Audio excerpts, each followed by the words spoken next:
All right, all right, all right. Good morning, everybody. It is Wednesday. Ah, ah. That's an old man stretch. Wednesday, the 26th of October. WhatsApp was down yesterday. Did you even notice? I was kind of gently and quietly relieved because WhatsApp is easily the single thing on my phone that takes up the most of my time.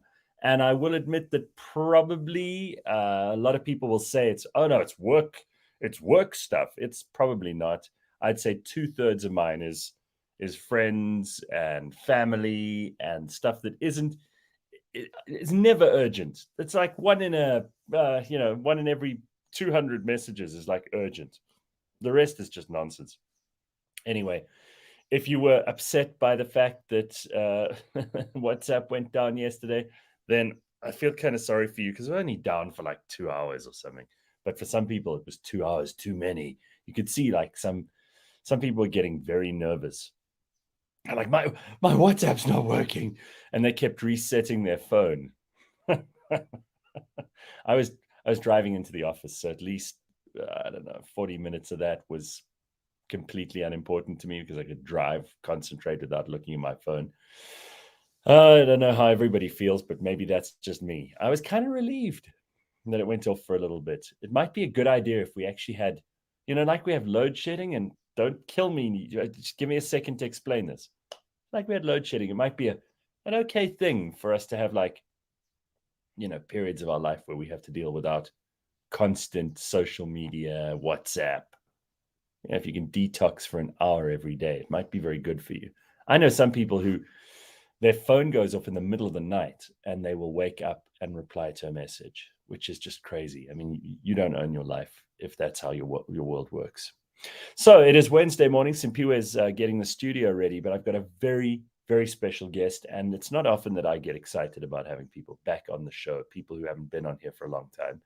But this one I can honestly say is one of my favorite things that I get to do here on the show, is to bring people on who I just love talking to. I love talking to them in my spare time. I love talking to them as a part of the work that we do.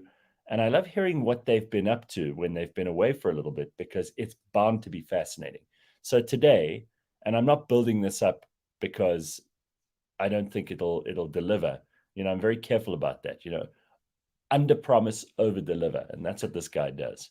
And he's somebody I just love listening to. His name is, of course, Timothy Maurice. There he is. Yo, Timothy what's up, Maurice. Gareth? No So pressure. good to see you. No You pressure. too, I'm man. sorry. I built it up, but I've been watching what you've been up to. I mean, you're one of those people I do follow on social media, and I never ever get bored of the stuff that you talk about and the things that you're doing. First of all, you've been all over the world despite COVID. Like, you've been moving around. How are you? Yeah, man. I'm good. I'm good. It's good to see. It's funny you mentioned this WhatsApp thing, and it's most of my close contacts on iMessage. So I wasn't stressing Oh, yesterday. really? I was like, wow. It was, but you know what was funny is that because I think if my parents and my sister, who's going through a tough time, if they were all here, I think I would have stressed as well. I can't say, yeah, yeah, but they're all on Right. iMessage, so yeah, yeah, But that's yeah. kind of an American thing to use iMessage, It is, yeah. because Americans like that more than they like, you know, WhatsApp. And here in South Africa, I think we like WhatsApp more.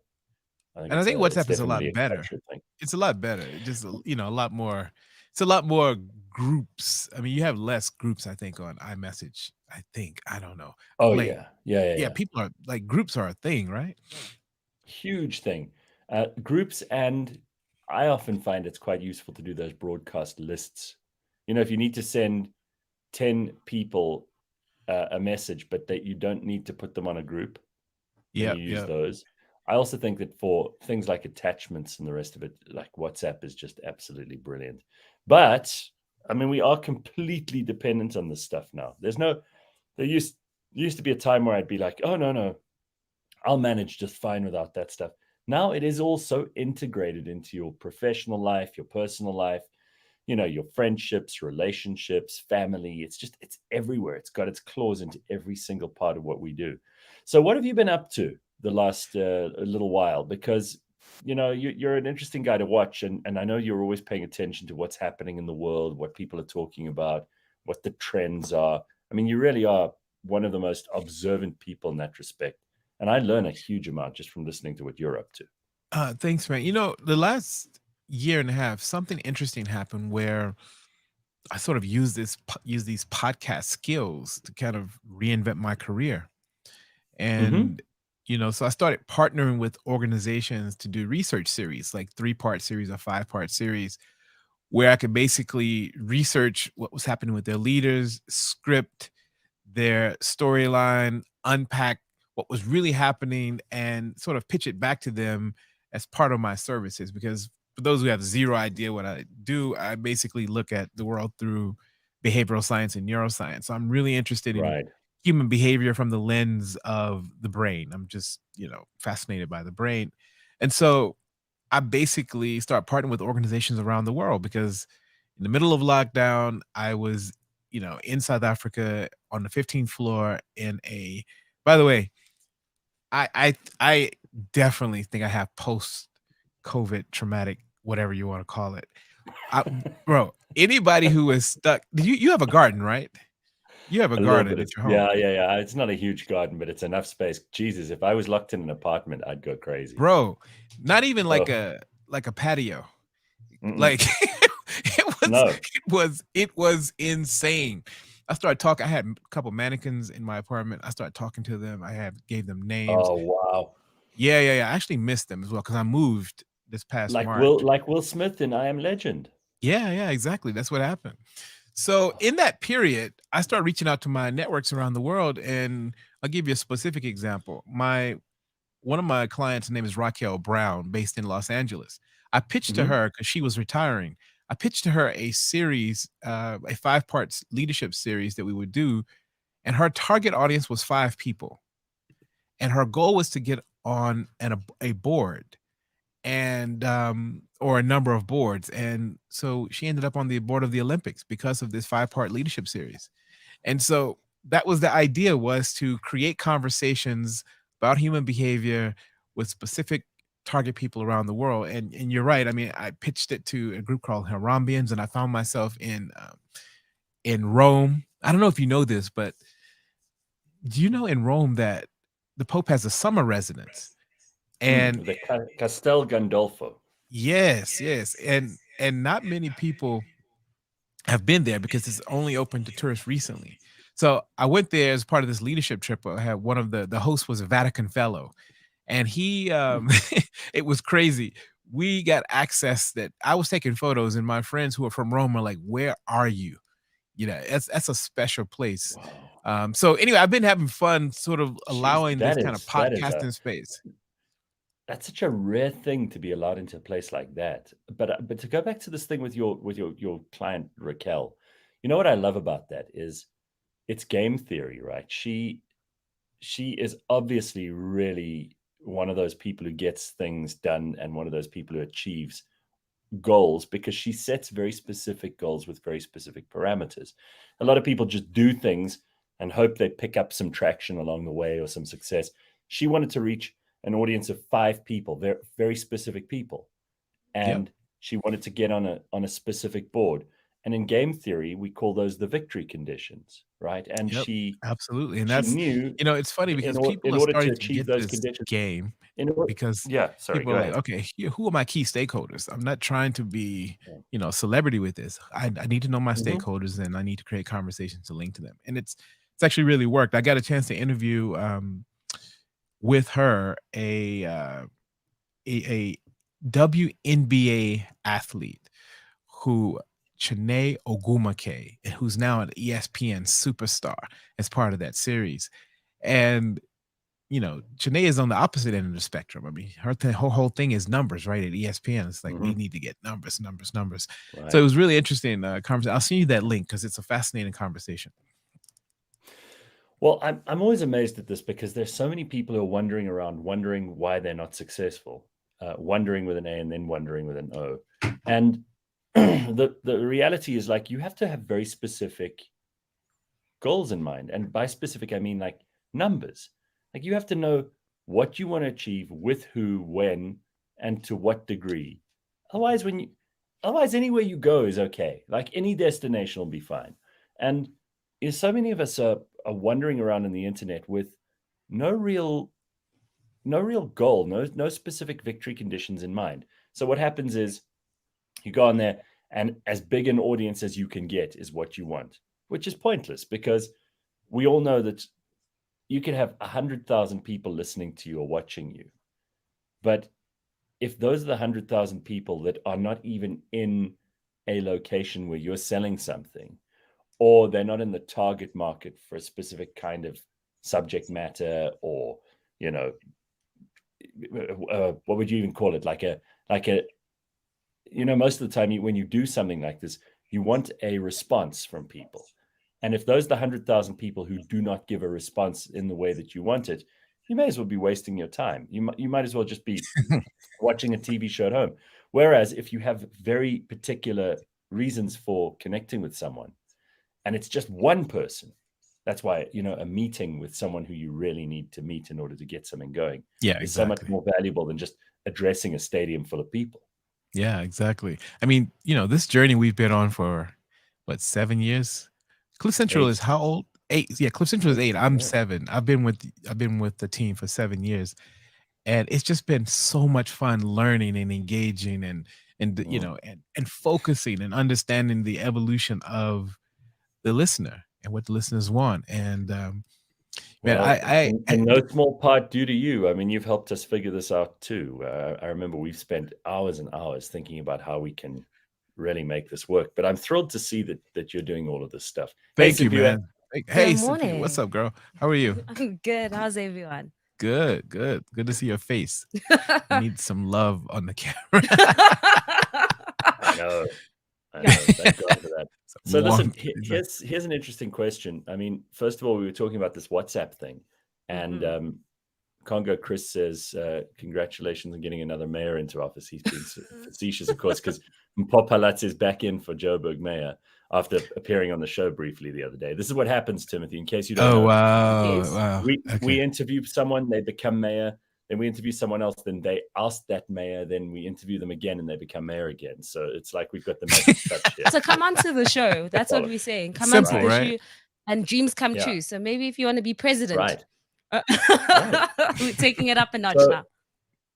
Carl says, I realized how much I rely on WhatsApp to run my business. It was terrifying when it went down yesterday. See, that's a scary thing that I think a lot of us are now, we just assume these things will work. And what if they don't work for a week?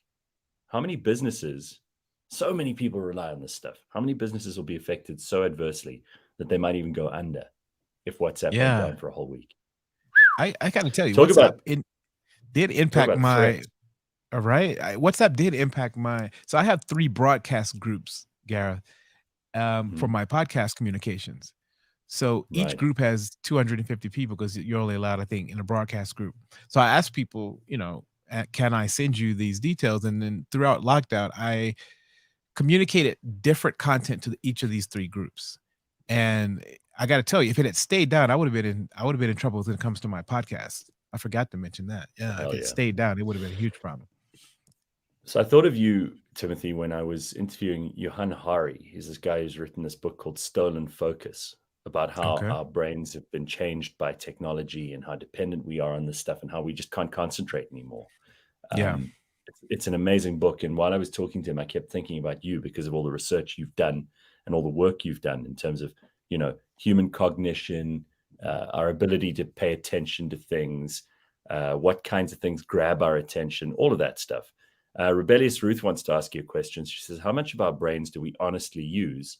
What is the average IQ at the moment? Has this changed? So I'm not the expert here. Timothy is, but I mean, they did have to recalibrate IQ a while ago because we have become, in terms of our ability to find patterns, and general intelligence has gone up. But isn't it true that, like in the US, for example, education scores are way down on where they should be? I mean, like it's almost like we've slipped backwards. And I'm just using the US as an example. Sure. They're obviously at the forefront, but everywhere it seems like because of the pandemic, maybe we've slipped backwards. Is that your finding? Yeah, I mean, part of it is like the peak end rule. Like we're only focusing on peaks and the emotional arcs and peaks. If you look at the work of Daniel Kahneman and Thinking Fast and Slow, for example, the idea that we focus so much on social media on the kind of emotional hot space, whatever is trending at the moment. We're not putting patterns together like we used to. We've only focused on the kind of intense high level peaks and what's happening at that moment. And that sort of pattern recognition, there's a term called patternicity, the fact that we're able to put pictures together from the patterns that we see is a skill that I think is shifting and evolving. It's almost like a new intelligence is arising. And I think that's part of why cancel culture is becoming such a thing. And I know, we don't have to go there now, but the simple idea that I'm so laser focused on these peaks and these moments that I don't see the broader pattern. I literally am kind of stuck on what I'm feeling and what I see here versus being able to look at and that's called your remembering self versus your experiencing self. So if I look at Gareth's 20, 30-year career, let's say you've had 15,000 days in your career and you do one thing. So the way this works is this new generation goes, I'm going to focus so much on that one thing. That's my emotional remembering self versus my experiencing self of all these joys that I've had with Gareth. All of these beautiful, enlightened experiences get sort of, reduced because I'm focused so much on these kind of peak moment through my remembering self versus my experiencing self. So if anybody wants to follow up on that, check out, Kahneman's Thinking Fast and Slow. I think it's great book. It's not a perfect book. All right, so let's just address, because you brought this up now, and it's the perfect segue into something I know you and I wanted to talk about. Is Kanye West?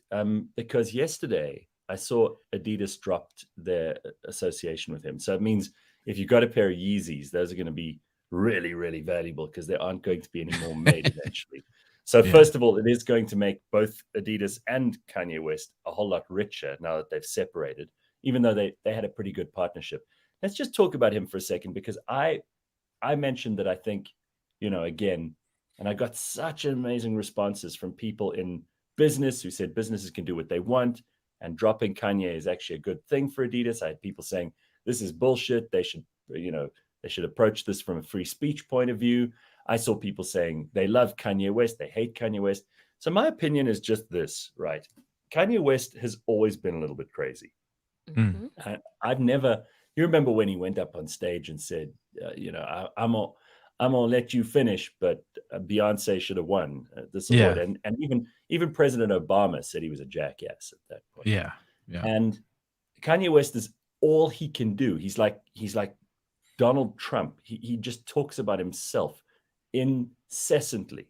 He is completely self-absorbed and egomaniacal, but he's also, in some way, like a disturbed creative genius. Some people would say an idiot savant, but the guy he's written amazing music. He's designed incredible things. He thinks like no other human being.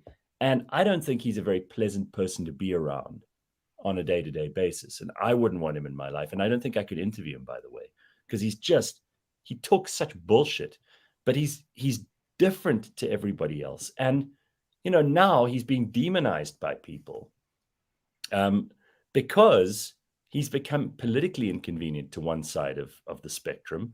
And we know that side of the spectrum is the cancel side of the spectrum. Those are the people who, when you disagree with them, they want you off the platforms. That's what's going on here. Now they're saying he's anti-Semitic. They found this comment that he's made, a couple of comments actually.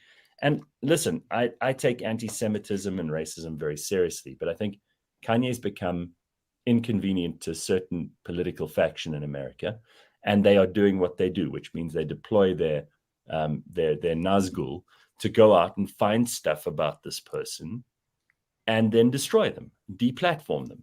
And we're seeing this happen. Again, I have to reiterate, I've never liked Kanye West in terms of his personality. He's created some amazing stuff, which I do like. Yeah. But I can separate those things. It's like I used to listen to Michael Jackson songs, and I didn't constantly think, oh my God, this guy's a sick pedophile. I just listen to Billie Jean for Billie Jean's sake. I don't have to know Michael Jackson or know what he's up to in his private life. People can't separate these things. And now you can see there is a campaign to destroy this man. And now, of course, it's involved anyone who's Jewish because they feel, oh my God, he's now an anti-Semite, so I have to stand against him. This is what goes on in the engine rooms of politics. And it's just, to me, completely unrelated to anything that actually has to do with Kanye or with, you know, anti-Semitism. This is a political move. And I feel kind of annoyed that I have to stand up for Kanye West because I've never had to do that before. And I don't agree with most of what he says. Do you know what I mean, Timothy? It's such a mess. It would have been interesting to see what would have happened if he didn't spew so much anti-Semitism. It would have been real, because I've been following him really closely as a case study. I'm very interested in, you know, mental illness, mental health. I speak a lot about it. I spend a lot of time thinking about, you know, people come from extreme backgrounds. His father being a Black Panther, his mom being so conscious and thoughtful. I've just been really interested in someone who comes from a deep kind of oppressive space and rises to the top and leaves their in-group and goes and has to navigate an out-group.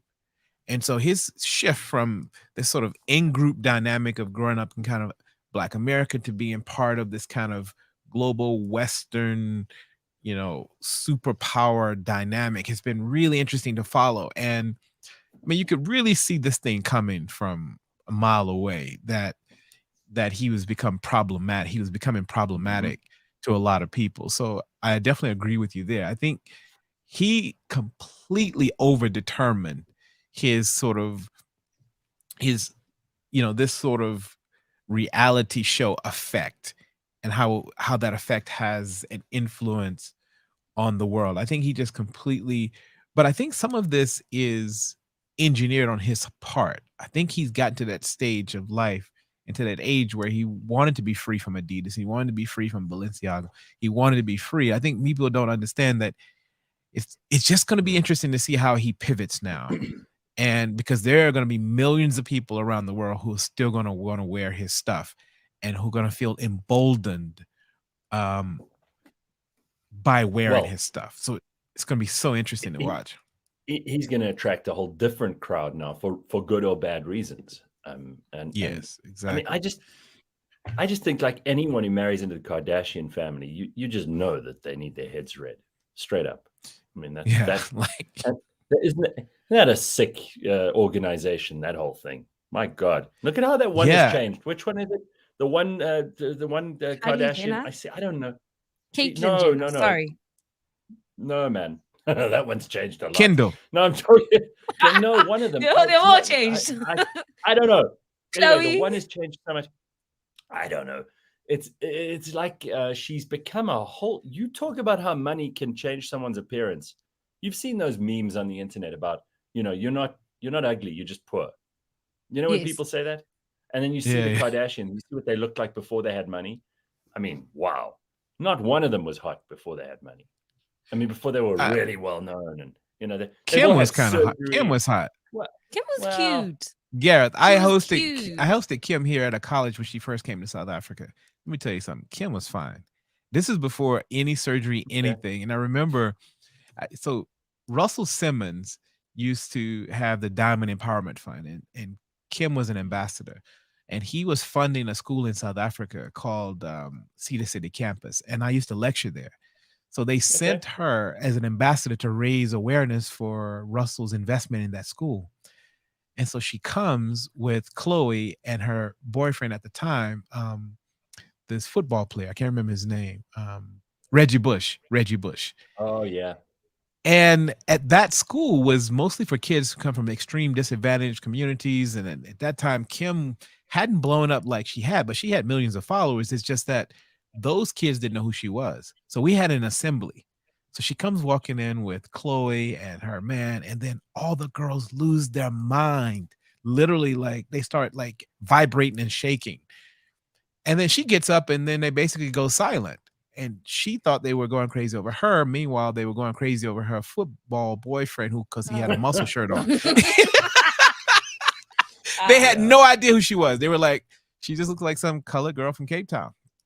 And Right. so the funny thing was she started justifying who she was. I got this many followers. I got this. Oh, wow. This is who I am. It was the most awkward thing. I want to reach out to that team and see if they have. And Chloe, to your point, what made me think about this was Chloe was just not cute, man. Like she was, yeah, She was deemed the was ugly her. sister at the beginning of the reality show. I think it's And her I'm thinking about. Yeah.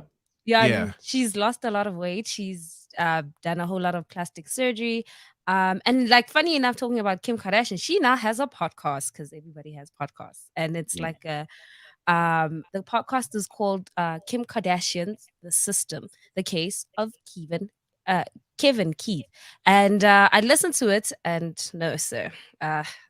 She must have millions of listeners. Oh, she does. Yeah. So we're gonna follow the case. I have to ask you so many questions, Timothy. I'm sure you've got plenty of them as well, Simphiwe. Since I mean, we haven't spoken in like 3 years, so it's been a while. It's been a while. All right, I want to drop in a couple of headlines before we carry on. We've got Timothy Maurice here with us until 8 o'clock, which is terrific. So if you've got questions for him, you want to catch up with him. Of course, Timothy was well known to our audience here as the host of the Brain and Brand Show, which we did for, how long did we do that? Like 6 years? No, well, we're still doing it. I mean, I'm doing the show now, but I mean, mostly in series. When did we start it though? I mean, it's been about 7 years now. 1 year in. Yeah, 7. Yeah, 7 years. All right. So you can find out more by following us and then following Timothy Maurice. I'll put his details on the screen, and you can just catch up with him on social media if you haven't already got him on there. And it would be disgusting if you haven't, because you're missing out on useful information. Let's look at some headlines quickly. These are just some things that are going on in South Africa and the world today that you need to know about. The battle for Joburg continues. As Simphiwe said, we got a new mayor put in yesterday. Well, not new, but the old mayor got replaced back into the council. Mpopalatsi's victory will be short-lived, though, says Panyaza Lesufi. He's the Gauteng premier, also newly appointed. He said she should not get too comfortable in her court victory. It will be short-lived. He was speaking on Tuesday after the Gauteng High Court in Joburg reinstated Palatsi as the mayor of Joburg following her successful bid challenge to her removal last month. So obviously the court has said she's got to go back, but we've heard this before. All they'll do is they'll convene another council and get rid of her. I mean, this is political machination, and all the people of Joburg want is just water, electricity, service delivery, and for these politicians to shut up. We don't care, right? Yeah. People, yeah, exactly. But I think it's also interesting, like for Mpo, to know that there's people gunning for you. There's people that don't want you in your seat, and you can't even do your job because they want you out. And I think, yes, it's a different level of stress. It's forget the water and the roads. She's just like, I need to watch out. You know, people are out here for me. Such a good point. Such a good point. Imagine doing your job with a target in your back the whole time. Like, yeah, I mean, it's really interesting to watch the politics, evolve and shift in this country. I mean, it's becoming really intense. Yeah, I mean, from your point of view, what do you think of? You're obviously back in South Africa, and you've got the opportunity to go anywhere because you're an American and a South African, and you can do whatever you like. I mean, why do you have an interest in this place? And for people in South Africa, because we all have a huge insecurity complex about being in South Africa.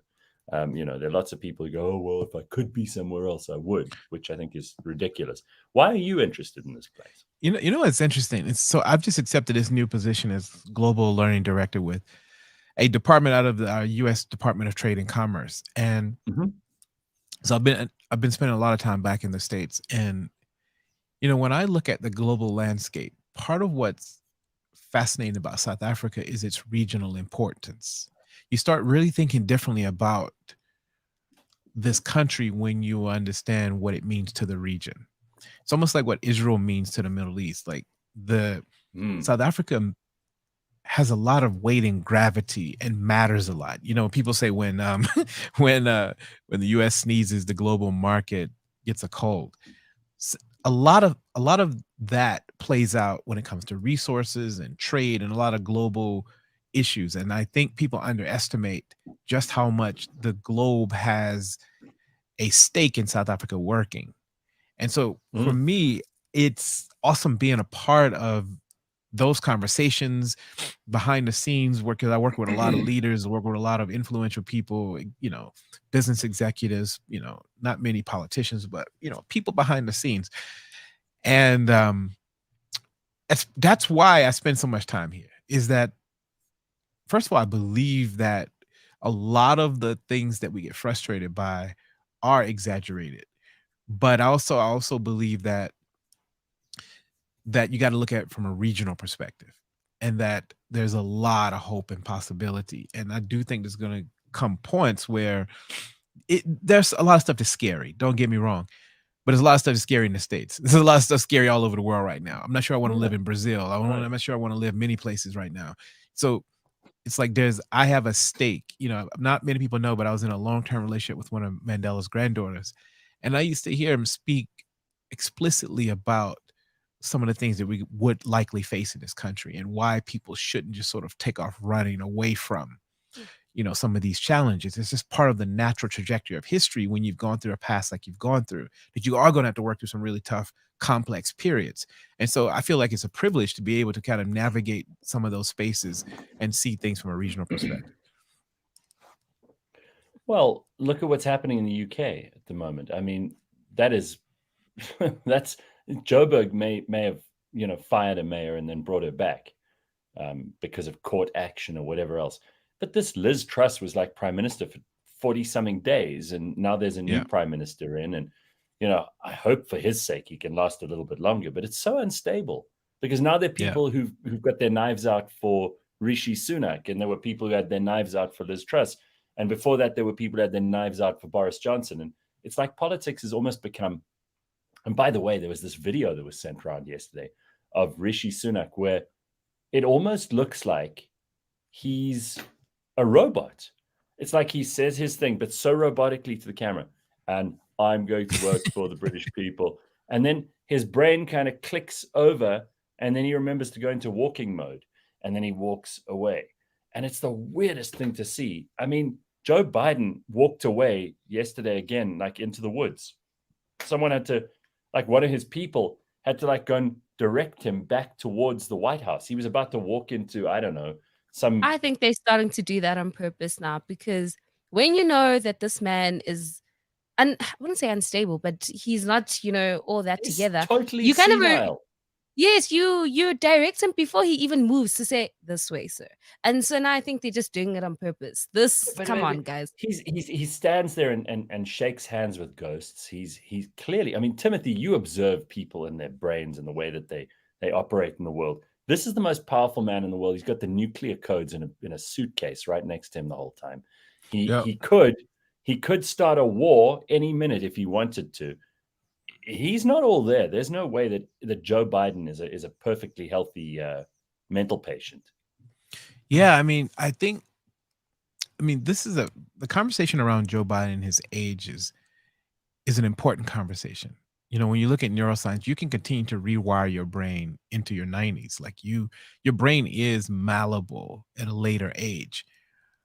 But the ideology that you can continue to function at certain positions, like I wouldn't want my neurosurgeon to be 90 years old. I wouldn't want my pilot to be 90 years. There are a lot of critical positions where age matters. Like you wouldn't want a 10-year-old, no matter how mature they are, their prefrontal cortex, the executive thinking part of the brain, hasn't fully evolved until you're like 24, 25. And so there are some realities about his decline that really do matter. And this sort of cancel culture and people who don't want to talk about age, don't want to talk about, like, I really feel like they've sort of set him up to be in this sort of position. And it's like, we gotta start having real conversation. There's just certain things at my age I probably shouldn't be doing. It's like, and so I mean, don't you also think this is, I mean, Bill Maher always goes on about, he says ageism is the one ism that is still allowed and encouraged. And I kind of get that. Hollywood's a place, for example, where as soon as you get old, they kind of throw you on the rubbish heap. And there are very few people who they keep for longer. I mean, he's an example of someone in their 60s who's really still doing an amazing job. And there are others, but there's a lot of ageism in America. I mean, like, youth is still the thing that we worship the most in the world. And he has a point. But in Biden's case, and by the way, there's an even worse example this week. There's a guy called John Fetterman who's running for the Senate, I think, in Pennsylvania. And this guy has actual brain damage. Like Wait, he what? had, he had a very debilitating stroke, I think it was, and he's got like pretty bad brain damage. He has problem with understanding words and with saying things. And like he was in a debate last night, which I watched 2 or 3 clips of before we started the show this morning. And it's actually one of the most horrible things you could see, because this guy's clearly in no position to be occupying public office. And it's humiliating to watch him in a debate against, I think it's Dr. Oz, who he's running against in Oh, wow. in Pennsylvania. It's no. But Timothy, I mean, here's an actual brain damaged person. Yeah. You know, we would never accept this guy as a pilot, as you know, your jobs that you mentioned now, neurosurgeon or pilot, or you know, someone who would even drive your car, frankly. If, you know, I wouldn't employ him as an Uber driver. And here he is running for the Senate, and he can hardly string a sentence together. He can see his brain is just not connecting properly. Now, well, if you know, this is a good example of like how some people should just get off the public stage sometimes and just quietly in a dignified way go and find something else to do. I think we're in this really interesting chapter of history. You know, if you think about why all these things happen, I feel like the world has unleashed this sense of we need to give everybody a chance. I feel like for thousands of years, you know, if you imagine if you were royalty, you were the only one living, right? You know, if you were royalty, you're the only one living. I have my subjects. Yeah. Now all the subjects are like, guys, give me a shot. I don't care if I got brain damage. I don't care if I'm limping. I need to go to the Olympics. I don't care what's happening. Give me a shot. Somebody needs to tell them that that's not going to work. Can somebody please just come to the front and say no? Simphiwe, I mean, it is a better world where everybody does get a chance, but it does. There's a cost. There's a cost to that. There's a cost, because and we experience the whole species is drawn backwards by us giving everyone a chance. Because it used to be that you had to, first of all, I mean, obviously the idea of like, you know, royalty and aristocracy is old and clearly did not work terribly well. But the idea of merit has been put aside. Merit has been put aside for fairness and giving everyone a chance. What that's done is obviously it's made the whole of society dependent on these very average people who in politics especially have risen to the top by being popular, or shame, give them a chance or whatever. And unfortunately the cost is the piss poor management we see all over the world at the moment. Leaders are just awful. They're the worst. They get worse and worse every year. Look at America and Britain, just for starters. Don't even look at South Africa. Exactly. Like, let's give them a chance. No. Simphiwe, we need to stop. Simphiwe, where would you be if we didn't give somebody a chance? Like, there is merit. See, for me, it's always important to understand the root of why these things are happening, right? Sure. Like, why are these patterns, these explosive patterns? One of my favorite accounts I've been following is Libs of TikTok. I don't know if you guys see this account. Wow. Wow. Have you seen? Have you followed this? Jesus.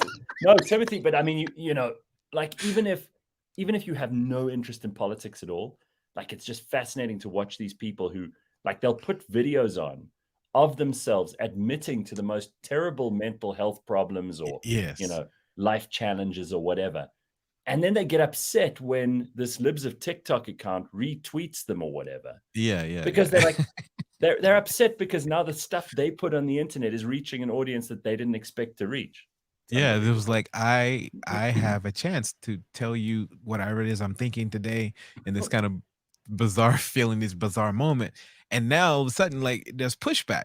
So we're in a really interesting moment in history, and I'm actually enjoying what's happening because there's this kind of rising of this kind of intersection between give me a chance and accountability. I'm a bit skeptical on it. I'm like, I've seen a bit of it and we can stop now. We can just I'm not anti people getting a chance, just the right people. But who are the right people? That's dangerous. No, but that's the thing. Who decides? No, but that's the thing. It's like we have standards for everything. So why don't we implement that? Going back to, like, if you have to be a pilot, you have to do your hours, you have to be fit, there's a criteria. And in as much as they're giving someone a chance to go do their job, at the end of the day, if you can't fulfill it, you can't fulfill it. But what if you're really short and all you really need to do is redesign the seat? Oh my Because word. maybe throughout history, they just haven't thought about redesigning the seat for short people. Like a dwarf. All right. Well, I mean, so Robin mentioned something here. It also has to come from the people who are taking positions that they shouldn't occupy, right? And we've got a big problem with that in South Africa. One of the best things Robin says I was ever taught was to be aware of my limits and to ask for help when I reached my limits. Wish more people were taught that. That is such a good point, because I, for example, know that I could never be an athlete. I knew it at age 20. I knew I didn't have the physical genetic advantages that I would need to compete with some of the other people. Which sport, Gareth? Timothy, in any sport, I would have been shit. I still think I can go pro. I still think I can go pro basketball. I'm way too old and I'm way too short, but give me a chance, Simphiwe. No, that's exactly. That's the issue right there. Right. No, guys, I won the South Africa's 3-point shootout. No, this is serious. Like, I literally won South Africa's 3-point shootout. You would not be a pro basketball player. But my point is, I have a case for giving me a chance. Well, all right. Well, I'll tell you what we're going to do. We're going to quickly change the subject to something that I know everybody's interested in hearing about this morning, and that is crypto. And we always get to do this with the chaps from Revix. This morning, Beyond Bitcoin is with Brett Hope Robertson, who's the head of investments at Revix, and we're going to chat to him about a couple of things that are going on. First of all, Brett, it's good to see you on a day where we are above $20,000 for the Bitcoin again. Thank God. We've been hovering around here for a long time, but at least it's above instead of in the 19s, right? Yeah, thanks for having me on, Gareth. But normally I'm the bearer of bad news when I come on here. But it seems to be a good day, right? I know how it irritates you guys when all I do is start off with the Bitcoin price. But let's talk about the new regulation in South Africa, because I saw this. I got a notification on my phone actually on, when was it? Friday, about this new regulation. They've actually tabled something in the government gazette around Bitcoin. So what is this all about and how does it affect us? Yeah, so I mean, finally it's here, right? It's been taking a while, but we finally got crypto regulation in South Africa, and classic, South African style. We didn't know if it was going to take 5 years, 5 days, or be yesterday, right? So we kind of always knew it was coming. And last week, Wednesday, actually, it was the 19th of October, the Financial Sector Conduct Authority, which big words, but it's basically the FSCA, which most people know it as, declared cryptocurrencies to be this regulated product. Now, don't really have to bore everyone with the specifics on this, but basically what it means is that cryptocurrencies are going to be treated much the same as your securities, your average securities like stocks. And this allows platforms like Revix to finally be able to obtain licenses in South Africa to become these regulated financial service providers. So it's an amazing thing for the industry. Revix has been waiting for this for quite some time and been prepping for it for quite some time. But as you said, a lot of people are asking, what happens for me?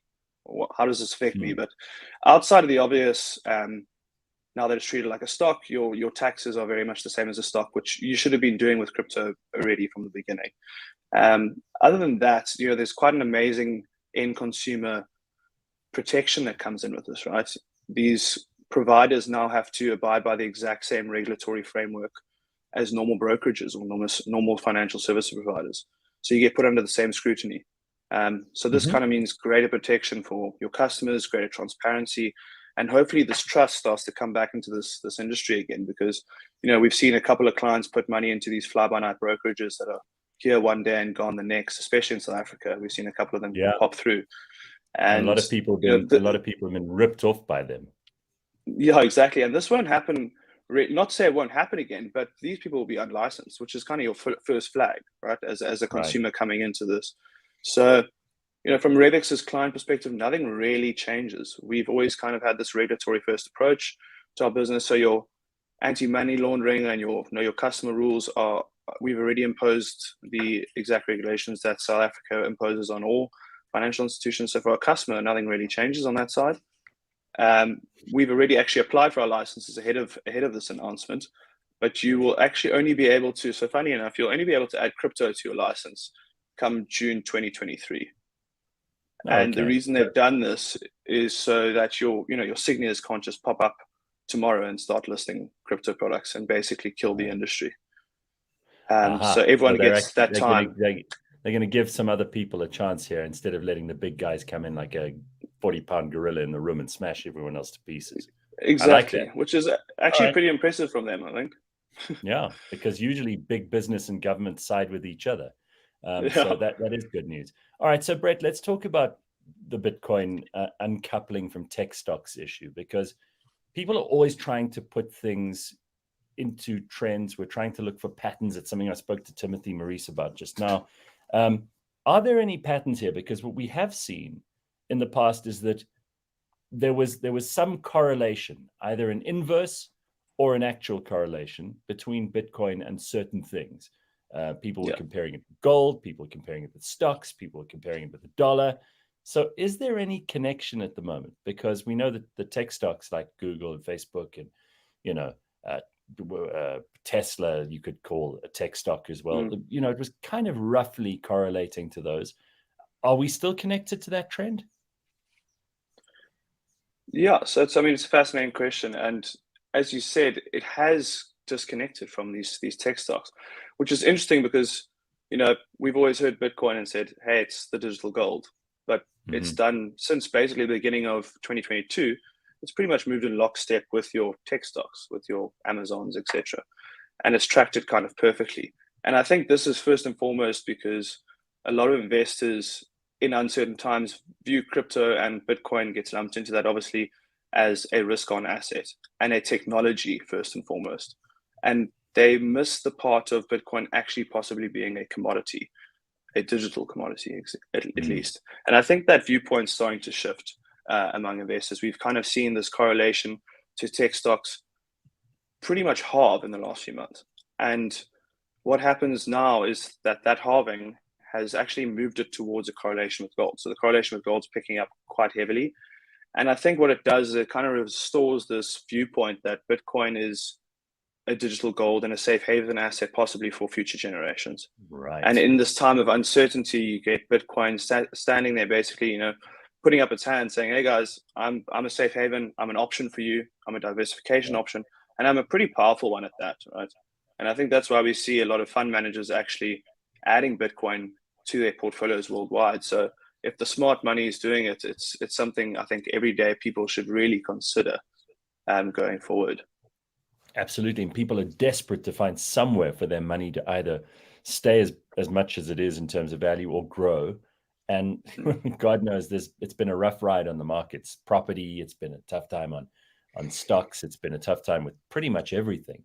So I think maybe gold and Bitcoin are not looking so bad after all. No, exactly. I think it's definitely a possibility going forward that, this whole market reverses. I just don't see how the US can keep rising rates. Yeah. I mean, we've seen what it's done to the dollar, right? Absolutely. I mean, what's happened, it's crushed other fiat currencies around the world. Look at the rand, it's getting absolutely smoked. Economies around the world are getting smoked. And I think they're going to inevitably be the demise of everyone if they carry on doing what they're doing. And I think that they'll see that closer to the fact than people think. I think they might reverse their policies a lot quicker than people realize, which is then a very huge positive for the markets in general, but especially your Bitcoins and golds, because we know what happens when they reverse. That money printer turns back on, and your hard assets are the ones you kind of need to jump into. Just quickly before we go, before we let you go, does all of this regulation that you were talking about just a minute ago, the South African regulation that's going to be brought in, does this in some way inhibit or impact the trader who's working at home, just buying and selling crypto? Does it impact them in a negative way? Do they have to do it now through something else, through someone else? No, so they would be trading through a brokerage already, right? They would be trading through a Revix, a Luna, a Vala. Those will become licensed financial service providers, so they can continue trading through them. What it does do is, if they are a trader, that'll fall under income tax. They're buying and selling, and their gains and losses. because it's a financial product. But this is something that people should have been doing already. The kind of blueprint from SARS on this was always treat it as you would treat a stock. And what do we get taxed on that? Until What's the regulation number? comes out. On income tax, it'll be added to your income tax. So it'll just be added to your income tax, 28% of that. All right, that's great. Another way to pay government. I just love it. All right, I knew eventually I'd get to dirty little hand into the crypto world. All right, Brett. On a decentralized system, they got their hands on it. Yeah, God knows. This is what we were trying to avoid, but they managed to get into the trough. They always do. All right, thanks, Brett. Very nice to see you. Take it easy, Brett. You too. Cheers, man. Cheers, guys. Cheers. Brett Hope Robertson, and he is with Revix. You can find out more by going to revix.com. It's the smart way to invest in crypto. And for more information, head over to their website. You can also follow them on social media at Revix Invest. It allows you to effortlessly own a diversified portfolio of the world's top cryptocurrencies, which automatically stays up to date with the ever-changing market. And we are looking at Bitcoin around $20,251 right now as we speak. Timothy Maurice is with us, as is Simphiwe Mtetwa. We've got a busy Wednesday morning for you. Lots of things to talk about. Timothy, I saw someone was asking just now, we want to hear what you think of what Meghan Markle is doing on podcasts at the moment. Yeah, what you think of her influence, but maybe we should wait for 7 o'clock because we've got quite a lot to get into there. All right, cool. Yeah, so just hang on for that because I know it's going to be a good one. And Simphiwe has something interesting for us. She's going to tell us about 20 years. They've compiled all the information, 20 years of the top trending Google searches, and maybe Timothy could take that information and interpret it for us and tell us whether humans are moving forward, backwards, or whether we just stay. No, it's scary. I mean, are we just staying in the same place, right? Are we even learning anything? Some of those Google searches were quite like, what? Is this what we're interested in? Like 2016? What? You know, I often think like here we are, we've got these incredible devices on us all the time. We have the ability to call up anything we need. From anywhere. There's like the Library of Alexandria on your phone. And what do? We like search for, some famous celebrity's titties or something. This is what we do. This is what and the whole world's does. doing it. It's like you're not the only one. Everyone's doing it. Right. My favorite studies are these porn site studies that show which regions like this or like that. That's the most fascinating insights in the world. YouPorn produces this report every year. Yeah. I know. People in Wyoming and Johannesburg are searching. Yeah. And you find out what they're different because there are trends, right? Yeah. There are different kinks for different regions. Yeah. Exactly. I'll never forget. I was on a holiday once, and a friend of mine and I decided we were going to go to one of those sex shops in the days where those were still a big thing. And we were on holiday with these girls. So we decided we were going to get them some like gag gift from the sex shop. And it was a joke, So we went in there, and while we were there, I asked the dude behind the counter, I said to him, what's your most popular like stuff here? And he said, oh, obviously, people still in those days getting DVDs with porn on them. So I said, oh, okay, that's interesting. Like, what's your number one bestseller? So he produces this thing. There's a woman there called Eartha Quake. She's like a huge, big, morbidly obese porn star. I think she's dead now. I mean, she'd have to be, right? And she was like huge. And I'm not being disparaging here. This was the most popular thing in Durban at the time because we were on holiday. Oh, wow. So it was in Durban. This was the DVD. This was the porno that everybody was watching, or more people were watching than anything else. And I thought, wow, you can't judge. You don't know. You don't know what people are into. People are into all. That's what I love about this study. I'll see if I can find some of the research before we go. It's amazing. Don't laugh, Simphiwe. You know exactly what we're talking about here. I'm just shocked. Your profile on Twitter, Simphiwe, says you have a hint of Kanye. Humble with a hint of Kanye. Yes. Which part of Kanye? Yeah, the crazy part of Kanye. Wow. I'd like to take the genius part, but I might have to change that now. Yeah, I think you might have the crazy part as well. We'll have to see. All right, it is 7:00. When we come back, all of that and more. There's plenty to get into. Timothy, Maurice, Simphiwe Mthethwa, me and you. Stick around, cliffcentral.com. It is Wednesday morning. This week on the Auto Trader podcast. Ever seen this video on TikTok? I think we'll ask the editors to kind of put it up there. But whenever the petrol price goes up, this video becomes popular again, which has this person going to their car and pouring water in this like makeshift engine in the boot. And they're like, I don't know why everyone's complaining about petrol when you can just use water or this water system. Catch us every Monday at 9 a.m. on YouTube and on autotrader.co.za.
Just because it's about technology, connecting your business to the rest of the world doesn't mean you need to send rockets to space and use complicated solutions. Want to simplicate things? Well, join Jaco Voigt, who is the CEO of Catalytic, on the Unbundled podcast. With skin in the game and a keen focus on educating and assisting you and your business, Jaco decodes all the aspects of connectivity, security, and cloud solutions. Unbundled is brought to you by Catalytic and is available on cliffcentral.com, Apple Podcasts, Google Podcasts, Spotify, or wherever you get your podcasts.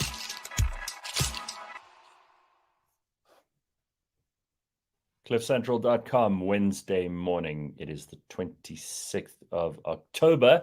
And before you know it, it's going to be Christmas. I don't mean to alarm you, but that's how it works. Simphiwe and I are getting ready. When is Jane putting up our Christmas tree in the studio there, Simphiwe? It's probably soon now in November, because I mean Mariah Carey is busy defrosting, It's all happening.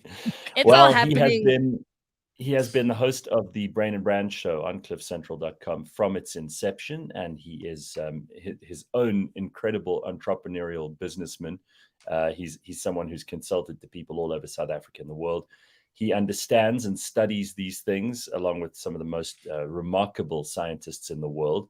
And he's written some interesting papers, books, and plenty more. Timothy Maurice, our guest this morning, someone who's well known to the Cliff Central audience. It's great to have you back, Timothy. Yeah, people want to know what you think. People want to know what you think about all kinds of things. Let's start with maybe Meghan Markle. Yeah, I'm completely like, one of the things I love about Meghan Markle is she's like, look, this is where I come from. I come from media. I come from TV. I come from Hollywood. What makes you think I'm not going to do a podcast? What makes you think I'm going to go and just sort of sit on a throne? And so it was so natural for her to kind of follow this trajectory. I mean, the Archetypes podcast is well produced. It's a great podcast. What I think, I don't, it's going to be really interesting to see if she does, if she's going to be doing this in a couple years, though. Of course not. I feel like that at the end of the day, but Simphiwe, think about this. I feel like at the end of the day, there's going to be a lot about, as she gets older, this royal life is going to become more attractive. Yeah, but is Right? she still going to be allowed back in? Because I do think they've painted themselves into a corner, she and Harry. Oh, you think so? And you can only talk about something for so long. Like right now, I think she's riding the wave of like being able to talk about being in the royal family, the treatment that she's getting, you know, how life is so different, being American and all that. But after like a few years, it's like, okay, what's new? We know. Yeah, but she's delving into some interesting topics, like the one show she did on Black women's anger. I mean, she can facilitate conversations from a vantage point that not many people can. And she can attract an audience that not many people can. So it's going to be really interesting to see what happens with her and her ambitions and her goals relative to media moving forward. Because I think that family dynamic that she's facing is, there's an allure there that will become more attractive as she gets older. And as you said, that how she gets out of this corner, because she's going to want to fight to get out of the corner as she gets older. And she's also painted herself into a corner by doing what so many famous people do, is they protest how much, you know, the media is intrusive in their lives, and, oh, can you ordinary peasants just leave me alone, that kind of thing. And then at the same time, she's like, oh, but I'm just one of you, you know, I'm just an ordinary girl. I'm just an ordinary girl trying to raise my kids with my ginger husband. And, you know, just because we live right next door to Oprah, and just because all of my friends are famous, and I talk to like Serena Williams every day, don't let that confuse you. I'm just like you, but leave me alone, and don't fucking come near my house because I'll shoot you, you know, that kind of thing. But don't you think this is what, so for me, this is what's interesting about that dynamic, is that because of social media, they are becoming one of us. Because think about it. If I'm just a random dude in the street, I can also have as many or more followers than her. So I think that there's this kind of evolving shift where her privilege, and what I think what she's trying to say is that my privilege as a influential person is now sort of no longer a privilege. No, and or it is a privilege, but now you've hit on an interesting thing. I mean, this is amazing because she doesn't play the privilege. She is probably one of the most privileged people on planet Earth. I mean, you have to call her Your Royal Highness when you see her. I mean, I can give the most beautiful introduction to Timothy Maurice, but I don't go Your Royal Highness when we welcome him on the show. We probably should, you know. No. The reality is she is so desperate to be part of a victim group in any way she can. Yeah. That is her preferred, I almost said pronoun, but that's her preferred designation. She would rather be thought of as like an oppressed Black woman who has, you know, nothing going right for her, and the royal family's been mean to her, and everybody's been mean to her, and the only reason she didn't stay on Suits is because she married into this family, and she, you know, she wants to do her thing for America and for people with mental disorders, and talk about all these issues because she comes from this terribly, you know, this minority of one, which is so oppressed. That's her big story. She never talks about how she could sit in carriages and chariots and wave at people and wear the biggest, you know, diamonds in the world if she wanted to. She doesn't talk about that because obviously that distances her from the people she's trying to reach. And the people who are paying attention to her, I'm like, are you stupid? She's not one of you. Just because you get to hear her podcast doesn't mean you couldn't walk up to her house and say, hi, I'd love to just sit for 5 minutes and talk to Meghan. I mean, you'd be chased away by more security than you could shake a stick at. But isn't the fact that she can bring attention to some of these issues and she can draw upon some of her kind of out-group experiences where she feels like I'm completely okay. Like we didn't know these things existed. Yeah, because there's one thing about having the conversation with your celebrity friends. Are you actually doing the work? And I think part of the issue, which like celebrities trying to be relatable, the issue is that you'll never be relatable to the everyday man because you're already walking around with bodyguards, and you don't even know the price of like bread, for example. Like, you good and you set for life. And the thing is, they do these things because they want to seem relatable. There was Kylie Jenner who put up a TikTok video and her phone fell, and she's like, oh my gosh, it just happens. And people are like, stop trying to act like you drive yourself around. Stop acting like your phone just fell, because that's what everyone on TikTok is doing. It's like, accept the fact that you are living a life that a lot of people can't relate to, and that's okay. Like, you up there, you in the top 1%. Accept it. Stop being like, no, but I'm still with you, Sims. No, you're not struggling for petrol. No. So Simphiwe, this is why I'm happy to be on the show. So remember, your brain your unconscious mind is not interested in this part of the conversation. Your reality of being an out-group member, no matter what level of sphere you're on in life, the fact that you are a person, in her case, that's coming into a community where the majority of the people don't look like her, don't come from the same background, is a very real lived experience. I'm not saying, and here's the thing, I'm not one of these sort of woke types, whatever. Like, I get to the raw nitty gritty, but I'm interested in what is the human behavioral psychological thing she's experiencing. What is Kendall's psychological experience? I remember I had a partner who, a business partner once, she was Jewish. One day she came into the office and she broke a nail, and it just ruined her entire day. And, my instinct was to just kind of dismiss that. But the more I studied the brain, I understand your kind of lived experience in that moment creates a particular reality that can make you relatable. And in her case, she's facilitating dialogue, and she is facilitating conversations that help her serve that part of her dynamic. Now, I'm not saying her. Help yes, her. yes. I look at this like she reaches out. I hate that term. It's like, and I'm not knocking Americans because we got an American on the show this morning, but I'm like reaching out instead of just, here's an email. I'm reaching out to let you know, I decided to send you an email. It's fine. Anyway, Meghan Markle is not reaching out because people are clamoring for her. She's reaching out because she's clamoring for them. She needs them more than they need her. Simphiwe and I could That's live, powerful insight. Simphiwe and I could live our entire lives without meeting Meghan Markle, and we would be just as happy or as sad or as ambivalent. But she needs to have all those people, which is why she's doing the part. Obviously, she and Harry also have to pay for their extravagant lifestyle in Malibu. So, or where is it, Montecito or somewhere.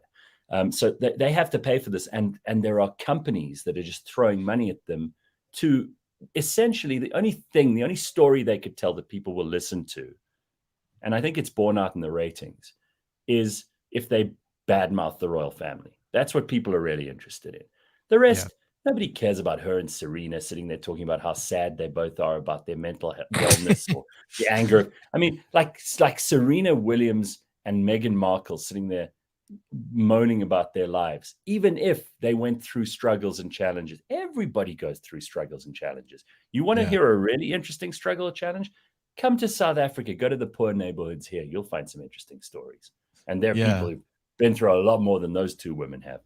But it's about Meghan needing people rather than people needing Meghan. And I think it's the same with Serena. It's the same with all of those guys at that level. Coming from having spent Serena, 10 years. To be fair, I mean, Serena has reached the top, the very pinnacle of a certain sport. And as a woman in sport, she is unassailable in that role. You cannot take that away from her. Whereas Meghan, was an actress and married well. Yeah. She wasn't even the lead in Suits. So, I mean, and really, let's be fair. The only reason that Oprah or Serena or any of her other celebrity friends want to be around her is because she's got this interesting thing now that she's a princess. That before you don't see them like lining up at Julia Roberts' house, or let me think of a better example. Violet Davis, they're not clamoring for her like they are for Meghan, because then they get invited to the royal events and they say, this is my friend, Her Royal Highness. Americans are very impressed by that royal stuff.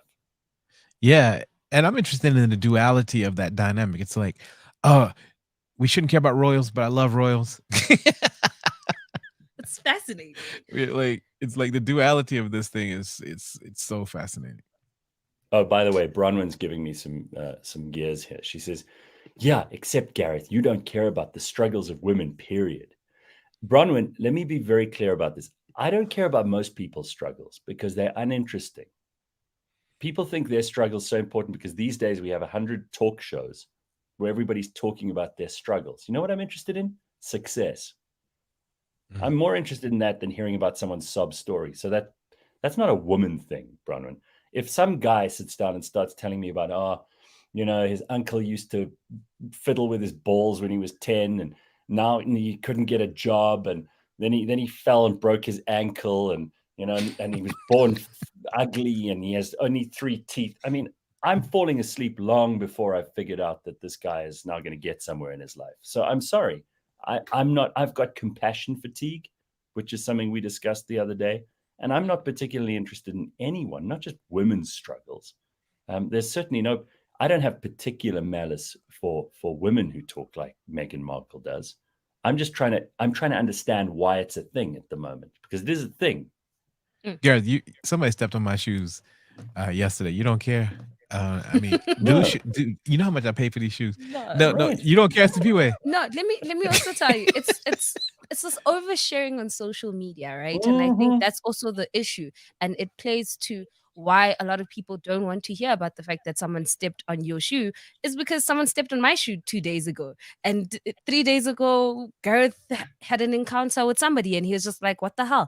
But everyone is sharing their story, and it's like, "Oh, look at me." Because we're tribal, and this is the thing Look that's at interesting to me. me is that as tribal human beings, social media is lit a fire under the fact that the walls of privacy have come crumbling down, and in some ways they are becoming one of us, and that we now, I think the next phase, you'll be able to put on glasses, Simphiwe.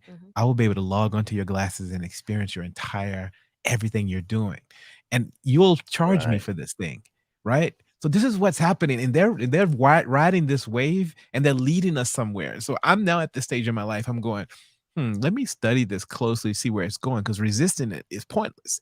What is happening is that the walls of privacy is crashing down at every single level, and I watched this being close to the Mandela family for 10 years. I watched this dynamic play out, and I watched celebrity come and clamor for his attention, and because he didn't care who these people was, he was leveraging their who they were to raise awareness for his work. And he was a man who was truly internationally famous on a level that people don't understand. You can't even understand. I saw but how about Beyonce. I said, yeah, go ahead. No. Tell us about Beyonce with Madiba. Yeah, so I got a chance to spend time with Beyonce, Jay-Z, Jay-Z's mom, and his sister. Look at your name dropping. Yeah, look, I got a lot to drop. How much time do we have? Timothy's special surprise for the last 5 minutes of the show this morning. He'll bring Meghan Markle in. She's been waiting. Yeah, exactly. In fact, he has her on speed dial. He's like, I got some. Problem was, she stepped on my shoes, so she's not allowed. Now I've gone and said horrible things about her. She's not going to come on the show ever. Oh, where? Sorry. So you were saying Beyonce and Jay-Z? I spent most of my time with Jay-Z's mom because they came to the foundation in Houghton. And I spent most of my time because she was like really cool and just like was curious about the history and really digging in to what this was about. I feel like she was on a learning mission. Very conscious woman. And I was taking photos with her and, taking a photo of her behind like little statues and stuff inside of the foundation. And Beyonce was like shockingly shy to a point of disarming.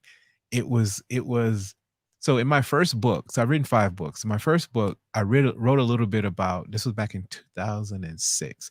I wrote a little bit about Beyonce and personal branding. This is before personal branding was really becoming a thing. And then I signed her page. This is something you're not going to care about this, Simphiwe, but just brace yourself. I signed my name. Just imagine this. I'm signing for Beyonce. She don't have no idea. I mean, anyway, so, and then she kissed me on my right cheek.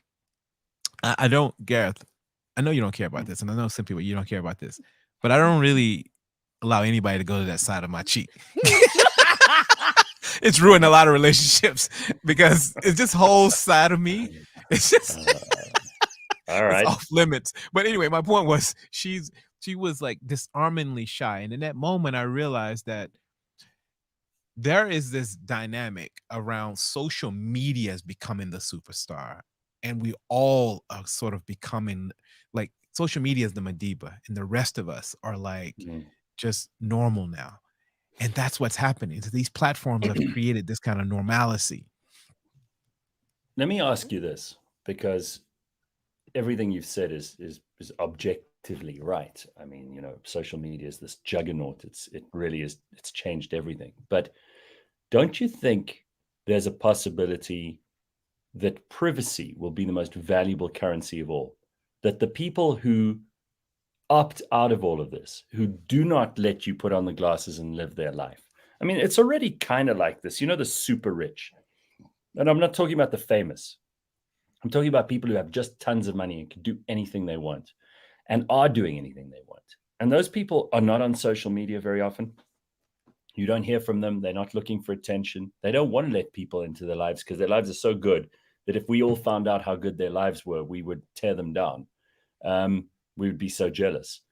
I reckon that there'll be a point in the future where actually the more mysterious and private your life is, the more valuable people will think you are.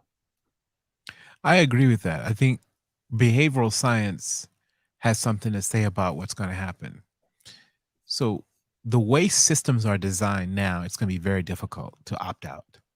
It's going to be very challenging. Like now, for example, you have to put your pronouns in on a lot of websites to even register. So behavioral science, they will design systems and technology where you will struggle unless you just, like you said, like, you know, so wealthy that you don't really need it. But then for the next generation coming up, how do you get to that stage? It's going to be very interesting to see. I do think that it will become a commodity. Privacy will become a commodity, but I think it's for 99% of humans floating around, we will become part of this system that will control us in ways we've never imagined, which is why the robots are going to take over. Well, I mean, again, there are still going to be those people who it is possible to live a life without, you know, social media. It's possible to live a life where not everybody has insight into your innermost thoughts and your life and your family and all of that stuff. It's possible. People have done it. People will continue to do it. There are always going to be people outside of the net. And I think COVID proved that as well. We saw how many people, and they're all busy like thumbing their noses at us, the stupid us who went and got our vaccinations. They're looking at us now going, that was a waste of your time. Didn't prevent you from getting it. Didn't keep you out of hospital. Now, even the people in New York, I saw in the headlines this morning, they've won a big case.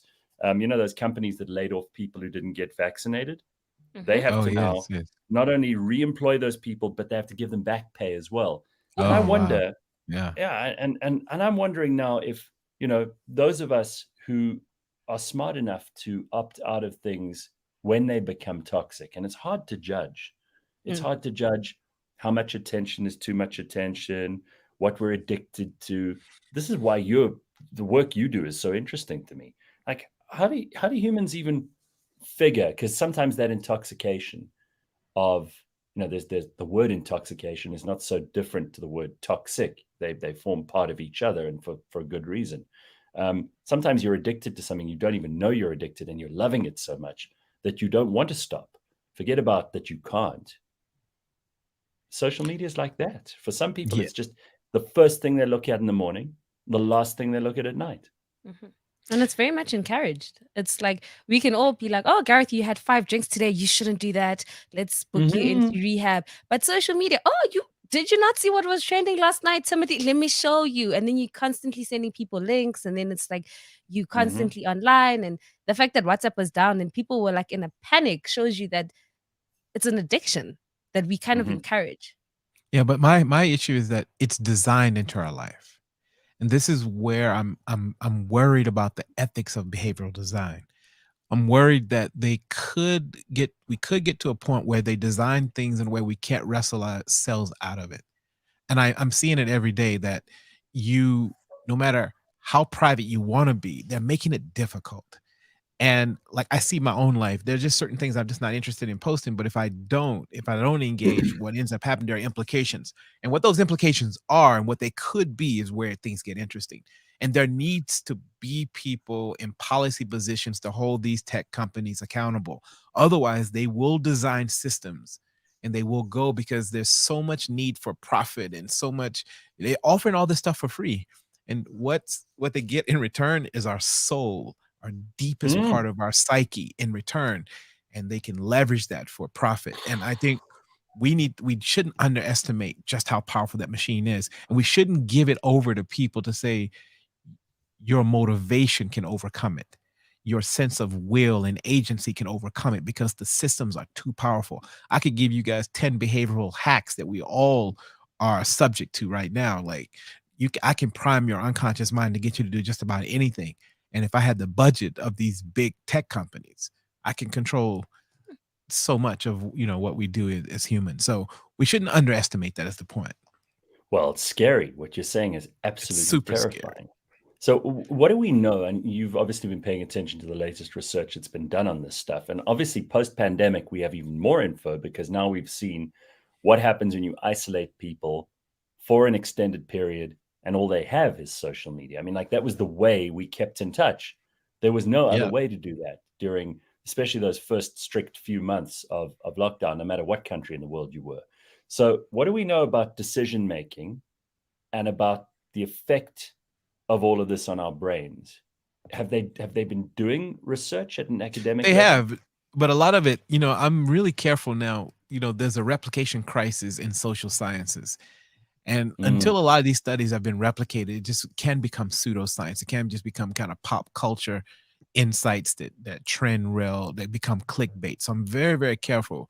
I do think some of the things that we do know is that, people are feeling lonelier and more miserable and are not happy with themselves and so forth. We do know that. And I'm going to be following this closely, and I'd love to come back after some time. I'd love to aggregate some of this research and see what has been replicated, so we can come back. What I have seen on this Pornhub research. I knew we'd get back to this. No. That's what I was aiming at. Yeah, thank you. Shows. Listen, there are more women are watching porn now than the last couple of years. In after the lockdown, 24% of visitors to the Pornhub site are women. The countries with the highest proportion of women are, y'all ready for this? Jamaica, Nicaragua, Honduras, Ecuador, Bahamas, Panama, Costa Rica, Dominican Republic, New Zealand, and South Africa. Damn, so there's a good chance that you snuck that in at the end there. All right, but it's true. What do those countries have in common? The women in those countries who are now watching more porn than maybe they've ever watched, certainly than any women have watched in history. Yeah, I mean, it looks like, from Jamaica to, these countries are countries where women have been historically oppressed, quite conservative countries. Women have been oppressed, and they are allowed to sort of unleash some of their fantasies. Like one of my favorite studies, that study done in, I think, University of Toronto, where they attached a ring to the base of a man's penis, and they put a device inside of a woman, and it was connected to a computer, and they flashed images across a screen so fast that their conscious mind could not detect what was on the screen, but their unconscious mind could pick it up. And whatever you experienced arousal to is what you were really attracted to. And in more conservative countries where women were not allowed to express their fantasies and they were told you have to be conservative, there was a huge gap between what women said they were attracted to and what they experienced arousal to. And so these studies sort of bear out in conservative countries that there's often a huge gap between women's ability to experience their most liberated self and experience fantasies. And in these countries where there's a rise in pornography, often they have been suppressed. Sure. That is interesting. And obviously we don't talk too much about women and pornography, but because it's still nowhere near the number of women who watch porn even equates to a percentage of the number of men who do. Yeah, it's overwhelmingly men. And their behavior is so different with regard to pornography, right? Yep. I mean, Absolutely. like It men, is. and don't we know now for a fact, Tim, that men are mostly very adversely affected by too much pornography? Like, it affects our sex lives very badly. We Oh have yeah. unrealistic Erectile expectations of, dysfunction, all type of stuff. right. Yeah. And we start to think that all women must behave like the women we see in pornography, for example. I mean, it's crazy, and Yeah. it's probably ruining more relationships than we can even count. Yeah, it's becoming really problematic. But again, they have studied how our primitive brain works, and they are having a whole lot of fun making money off of our primitive sort of instincts. Well, it's the same as the social media companies and Yep. Google and Amazon and all of them. They've figured out these algorithms to keep us hooked. I don't know why I think Timothy's screen is frozen. He's frozen in this very professorial pose. So we'll see if we can get that sorted out. Lighthouse Barber says, I am off social media for the most part. I'm online for this show naturally, and to download about 2 hours online. We need the web, but only limited amounts, says Lighthouse Barber. I haven't watched Pornhub in 4 years now. I used to love it. How gross. Well, good for you that you could say that now about yourself. We're all addicts to some extent, says somebody. First thing, load shedding schedule. Then Gareth Cliff to cheer me up. Well, that's great. I hope that is a positive influence in your life. I mean, again, whatever you do, as long as it's a positive influence in your life and it has more positive results than negative, then you're doing the right thing. Carl says the only solution is to marry a porn star. I'm sure that'll go really well because porn stars have always got such happy relationships. Huh? Name one who's been married happily for a long time. Lots of other people talking here. Oh, hey, I'm late. Hello, Tim, says Cabello. Yeah, it's great to have Tim back. Beyonce is shy because even she can't believe she's gotten away with extremely shit music for over 2 decades. It's beautiful. That's from Carl. I like that. Remember how Meghan compared her wedding to the freeing of Nelson Mandela? Oh, yeah. Yeah. There's lots of other stuff I still want to talk to Timothy about. We're obviously having some technical issues in the studio. We'll get to those in a moment. Dear Linda says, I actually feel so sorry for the pornography actors. I can only imagine if it was my child. Well, that's exactly what you don't want to be thinking about. If you're a guy who watches porn, is like, that's someone's kid. Because that will have the opposite effect of turning you on, because you suddenly realize that's a human being. And you're like, oh God, this is just not right. It feels so disgusting. Anyway, quite right. G-Star says porn stars often end up killing themselves, which is true. It's a horrible reality, but it is true that has happened. There are lots and lots of books and stories and movie scripts that have been written about exactly that thing. It's not pleasant. Speaking of which, there's a great new book out for kids. Take a look at this quickly. This is from TikTok. My big black hawk, all right? All the girls love my big black hawk. When they come to ride, he makes them all squawk. What's a squawk mean? That's when they make a noise. Big black hawk has a giant black head. Big black hawk only sleeps in my bed. Aren't they lucky? Big black hawk scares the fellas, except my friend Jack.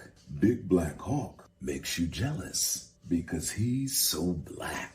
Black hawk is Jack's favorite ride, but I can't get Jack off until he's satisfied. Yeah, you like that? It's called my big black hawk. Do you have a big black hawk? I do have a big black hawk. I'll show it to your mother at our parent-teacher conference. My mother's gonna be happy. All right, it's nap time now.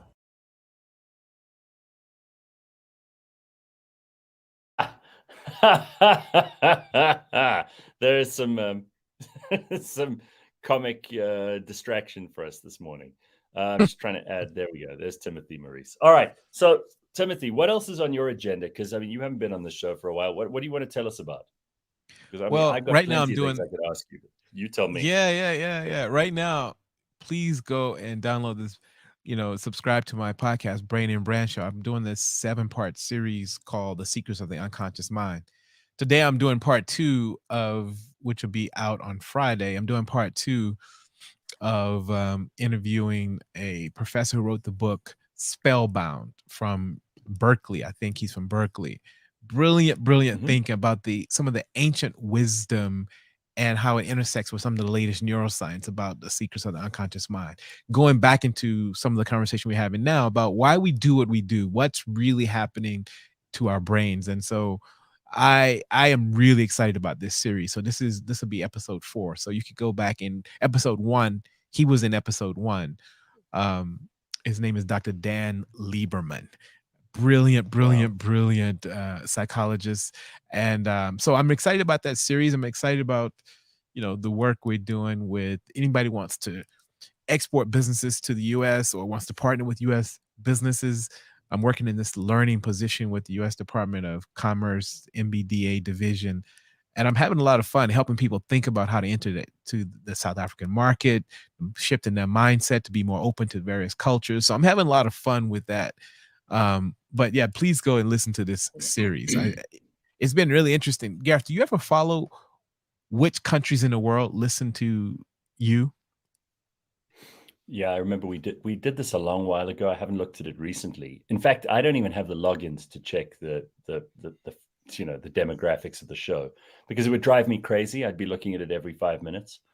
Yeah. So I don't even have the login. You stay away from Last it. time we checked, we've got about 75% of our audience are in South Africa. Makes sense. Okay. And the other 25 are all over the world, mostly English-speaking countries. They obviously outweigh the rest.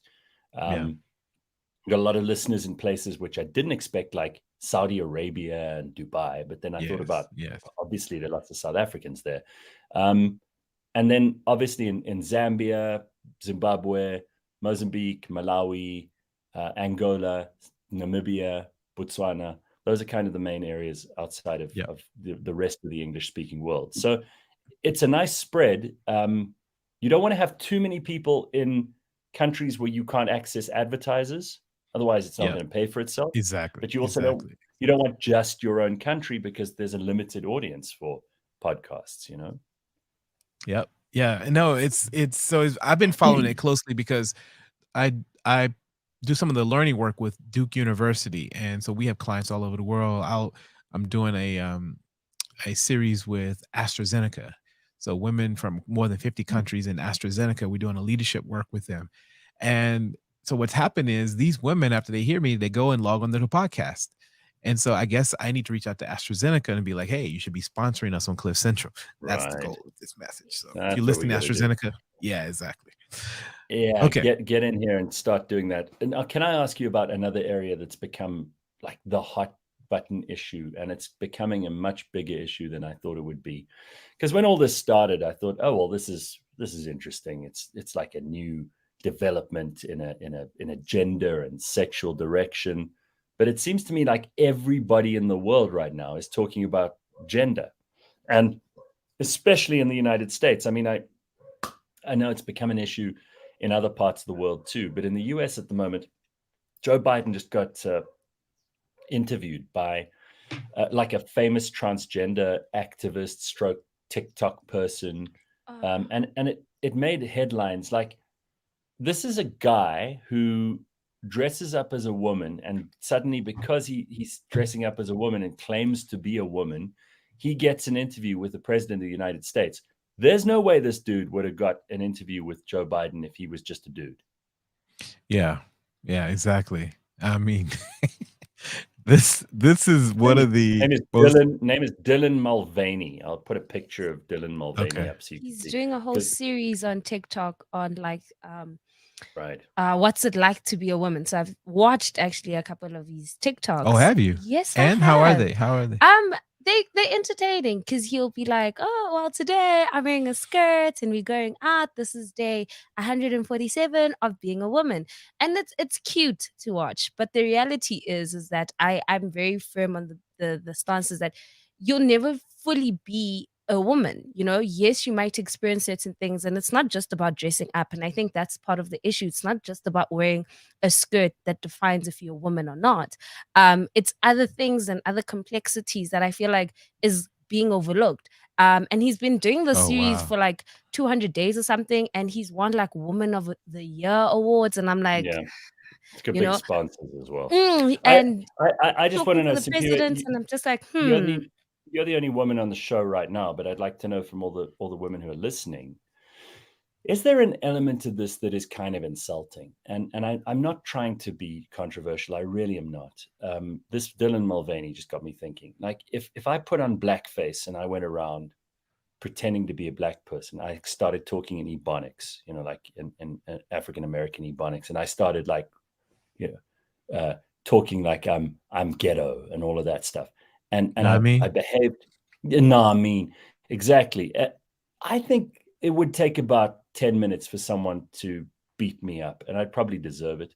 And I'm just wondering if this isn't like a form of cosplay, where people dress up and they go to like Comic-Con and they pretend to be their favorite character from Lord of the Rings or Star Wars or something, because it seems to me it's a caricature of women, what this Dylan Mulvaney's doing. I'm not saying this is true for all transgender people by any means. There are people who have a very different take on this. And, God bless you. However you want to live your life is absolutely fine. I'm not looking for a fight with the transgender people. But in this case, this Dylan Mulvaney, his idea of a woman is this like stereotype that is just so insulting. If you are, I mean, I'm not a woman, but if I were, I'd be insulted by this.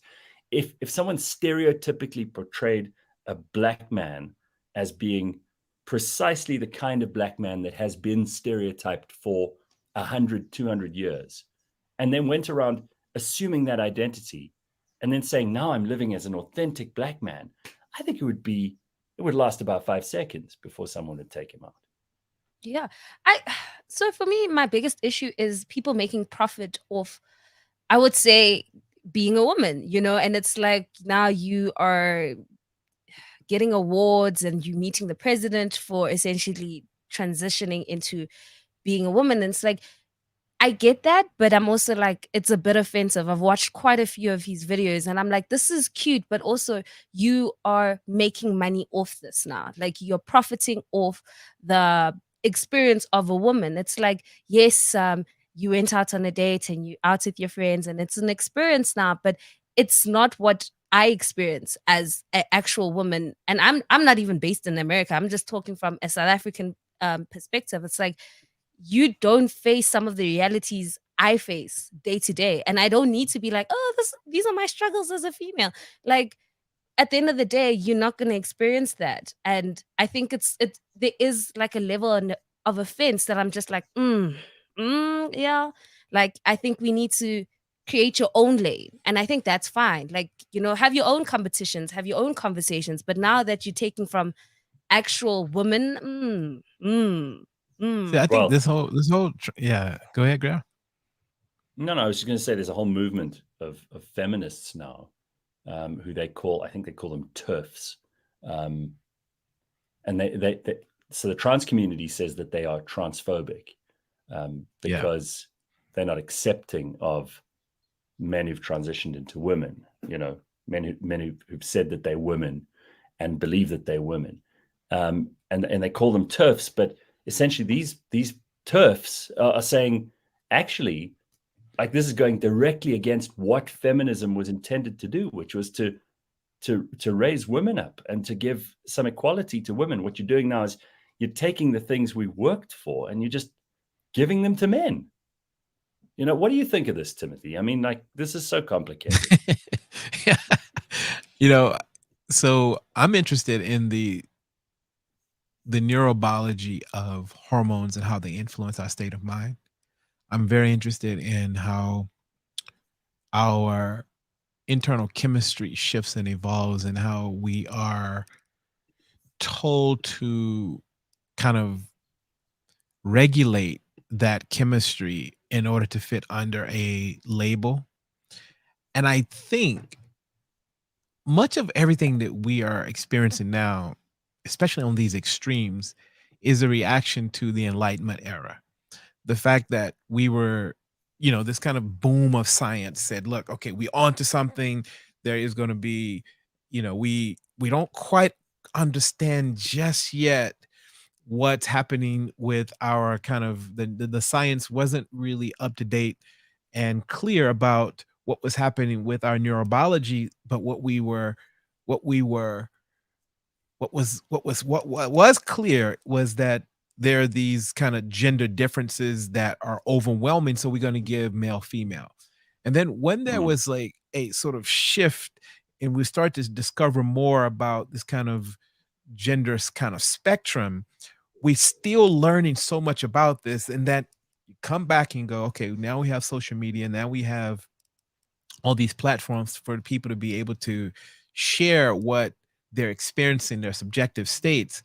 You're just seeing this kind of exaggerated, extreme sort of boom happening where people are just like going extremely wild. There's no controls in place. People are just kind of all over the show. Based on what you just said, what do you think? And again, you're not a clinical psychologist or a psychiatrist. No. If you were to treat someone in your family, or if you had to decide on a course of action for, like, if you had a kid and they were going through this, would you try to make the child conform mentally to their physical reality? In other words, you were born as a biological male, but inside you feel like you're female, whatever. So you would force them, or not force, but you would encourage them to accept the physical reality, or would you change their body to conform to their mental state of mind at that exact moment? Because here's where we'll all understand that, like, you can change your mind and feelings change. Like, yes. Dr. Hanan, who is our psychologist on the show, he said your feelings are the last thing you want to bank on, because they change all the time, and they can be affected by something good that happens to you, something bad that happens to you, an experience that is deeply rooted in what your identity is, or what you think your identity is. Would you make a kid, not make, but would you encourage a kid, if it was your child, to conform to the physical reality with their mental and emotional state, or to allow their mental and emotional state to dictate that their physical reality must change? In other words, send them for hormone blockers, Sure. gender I got all reassignment surgery. Which one would you do? So firstly, there's a middle ground. One of the things I'd be interested in is doing the kind of test on their biology. I think that we would all acknowledge that if you take 10 men and line us up, if you were to test testosterone, you would test how much estrogen is in our body, etc., you would find a bit of a spectrum. I'd be very interested to understand the kind of the deeper biological substrate of my child.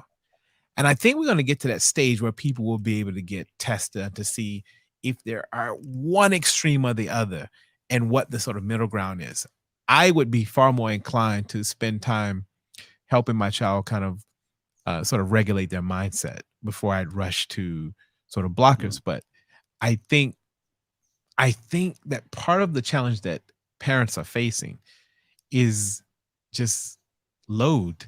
Most parents are just like, they shove like a laptop in a child's face just to get them to shut up, right? So it's the same sort of thing. They're just rushing to shove hormone blockers in kids' face so that they can just just like they did with ADHD medicine. I mean, exactly. Just, I don't have time, I don't have energy. Yeah, exactly. My concern about this whole thing is that, I said this earlier in the show, because our brains don't fully develop, our prefrontal region, our ability to think into the future, our ability to map and control the future, ability to put brakes on the emotion, only fully develops between 23 and 25 years old.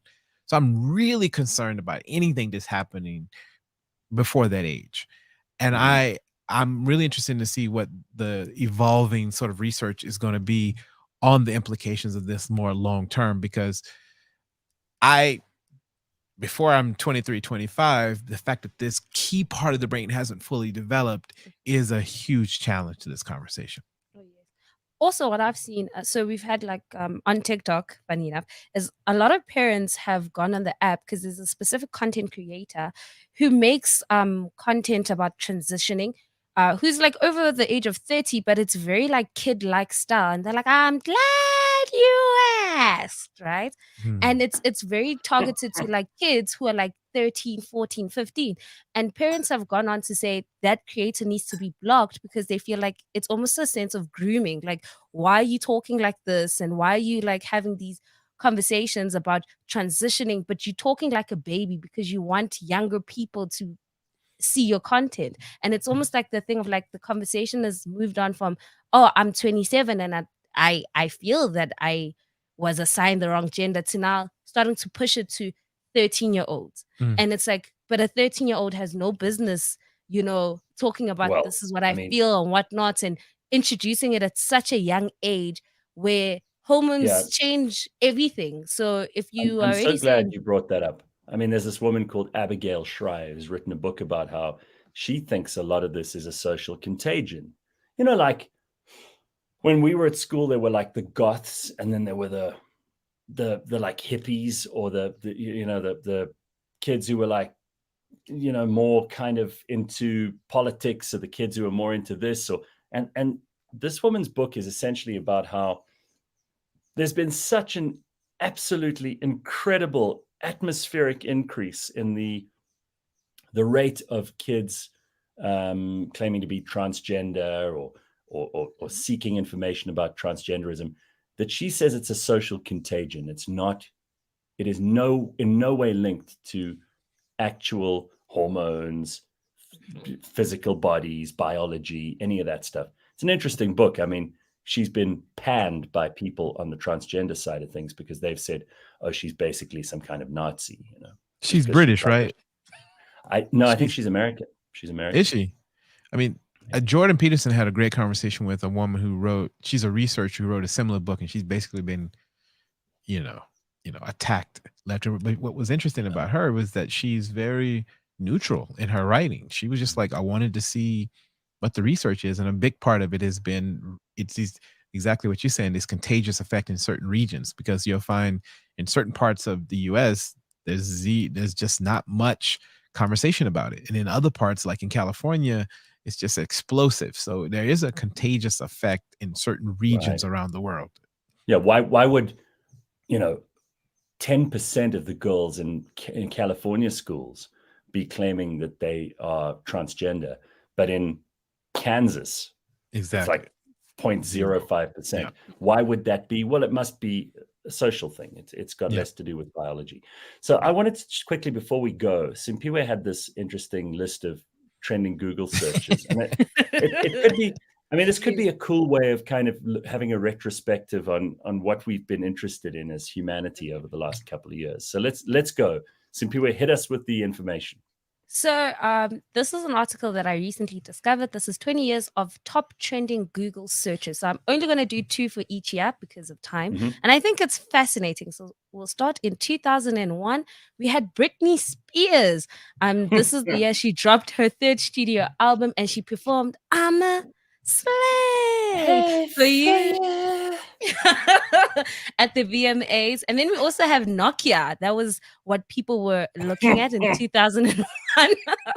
In 2002, we have David Beckham. Okay, he went on to join the Manchester United. We also then have Eminem. Can you believe it? People were Googling Eminem. In 2003, we have Dragon Ball Z, guys. Yeah, that was like, I'm sure, my generation. And then we still have Britney Spears. People were searching Britney Spears. I don't know why. She had a good run. Yeah, she did. In 2004, we have Janet Jackson. This is the moment of the most talked about wardrobe malfunction. Yes, where we saw a bit of cleavage during the That was 2004? Yes. Wow. Yeah. And then the iPod was also released in 2004. So, hey, guys, we're quite old. In 2005, we have Brad Pitt. We have the digital camera. And we have the Xbox 360. Can you believe it? Guys, technology, where we come from. In 2006, we have Paris Hilton. Oh, wow. Who introduced us? Who introduced us to Kim Kardashian? And then one of the most Googled songs was Promiscuous Girl. I know what you want. Ah, I yeah, I got remember what you that. need. Yes. And then in 2007, we have Rihanna with Umbrella. We have YouTube. And of course, the iPhone was launched in 2007. So that everyone was talking about that. In 2008, we have Barack Obama. We have Facebook and the bailout. So that's what people were searching. 2009, Twilight. I was in grade 8. I remember that. We have Twitter, and then of course Kanye West and the whole Taylor Swift saga of wait a minute. I'm gonna let you finish. Yeah. 2010. Philip was in the building, so the World Cup was trending. We have Justin Bieber, Netflix, Katy Perry, and the iPhone 4. Wow. Jeez, Which this is one like of the best iPhones.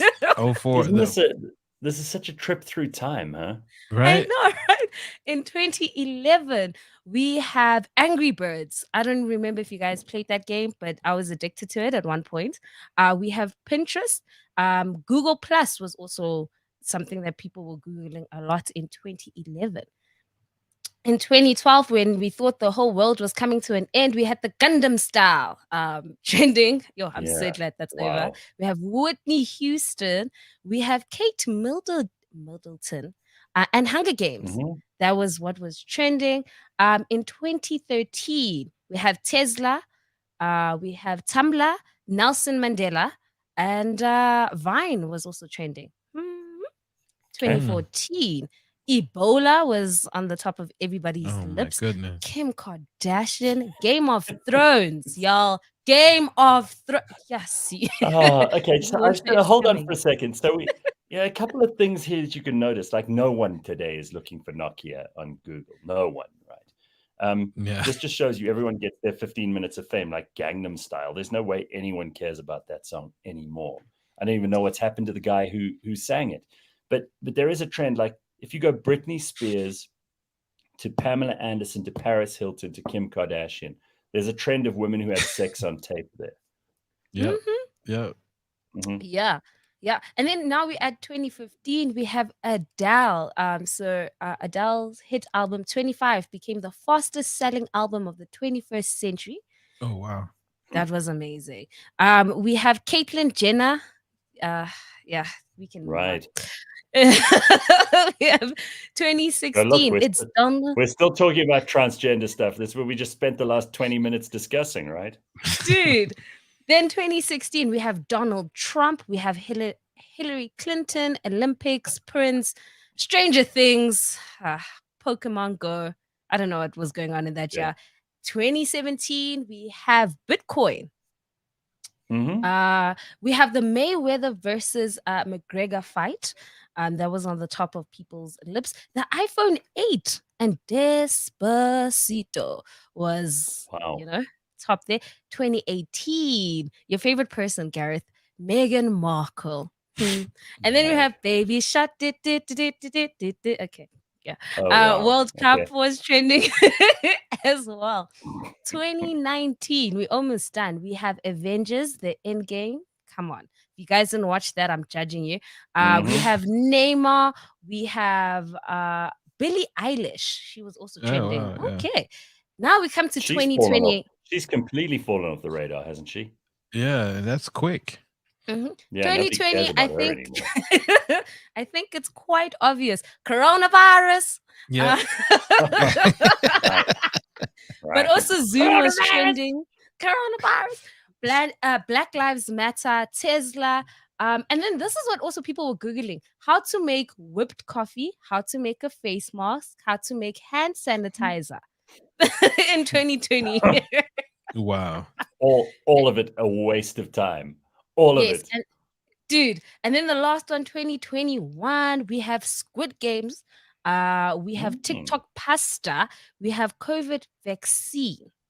And that's what people were searching over the past 20 years. What do you think there's going to be this year, 2022? In 2023, what will we look back and go, we searched this the most? What do you think it'll be? I think TikTok will definitely be on there. A lot of TikTok trends. It's already said that it's taking over Google searches. So TikTok, number one. I think trends will be up there as well. Yeah. Yeah, it And- seems and- like. And is my IQ dropping? Am I stupid? Because just judging humanity by the Google searches that Simphiwe just gave us now, we are not on a good trajectory. I mean, we've been searching about all these celebrities. I mean, Bullshit. Britney Spears. But we've been looking up bullshit. I did not know we've been Netflixing and chilling since 2010. Dude. I know. I didn't realize it's been that Wow. long. You know, It's interesting, hey? Like certain things and how the iPhone 8 actually made an impact, the iPhone 4. Yeah, those were two big ones. Steve- Actually, I remember Steve says- the 8. air fryers and solar panels. Definitely. South Africa's trends will be very different from the rest of the world. Right. Cunningston says OnlyFans. Oh, wow. Okay. Oh yeah, actually, OnlyFans will Yeah. be huge 2020. Yeah. Very So that was good. fascinating. There you have it. Well, listen, Timothy, Maurice, I could talk to you all day, and I say that to a lot of guests, but I really mean it with you. Some of them I just say to get them off the chat, you know, so we can get on with our day. With you, I actually want to. I really could, and it's great to have you back on the show. Huge amounts of really positive feedback of people just thrilled that you're around. And I encourage everybody to follow the Brain and Brand Show. You can find out all the links. We'll post them on social media now in case you don't have them. But thank you for being on the show today. Thank you, man. Thanks for having me. It was fun. Thank you, Simphiwe. You guys were great. Thanks, Simphiwe. We will see you tomorrow at 6 a.m.